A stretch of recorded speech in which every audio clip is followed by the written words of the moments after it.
The Creep Tapes, Season 2, Episode 4, Ava. Let's talk a little bit about this one. Ladies and gentlemen, I'm so sorry I'm late to the discussion with this one. I just got around to watching it. I've been crazy busy making a ton of videos for you guys that I hope you enjoy soon. But anyways, Creep Tapes Season 2, man, this is a weird one. And, you know, Creep fans like weird, but this is even kind of weird for the Creep Tapes. This one gets bizarre. We have Mark Duplass this time around playing a pacifist, animal lover who owns an animal sanctuary, but truly all of the animals represent some of his own victims, which I think was really cool. A nice way to kind of dive into his psyche and see how he feels about all the different people that he's, well, killed in the past. We have a giraffe, for instance, that represents Aaron and calls back to things that Aaron said back in the original film that I thought was fun. We're also seeing Peach Fuzz go after a female victim, which I think is very different. He's typically targeting like male victims. And I think that just kind of comes down to the science of, well, like a male videographer would respond to an ad hanging out with some creepy guy in the woods more than a female videographer, right?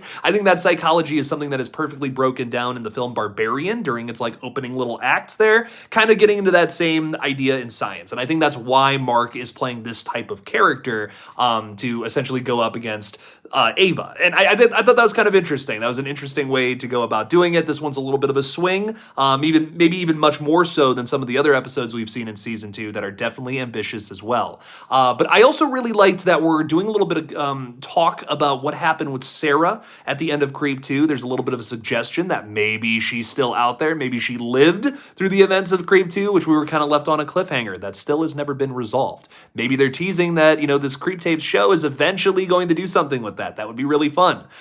So I'm excited to see what happens with that. Speaking of which, Creep Tapes Season 3 has begun filming today. Mark Duplass announced that over on his Instagram, which is really exciting. I cannot wait to see that season come next year. Hope probably around the same time is my guess. I'm loving Season 2 thus far, though. Cannot wait for 2 more episodes. The next one, a Christmas episode, by the way, dropping this Friday. I'm super stoked. How are you guys feeling about the Creep Tapes so far? Let me know down in the comments of this little short.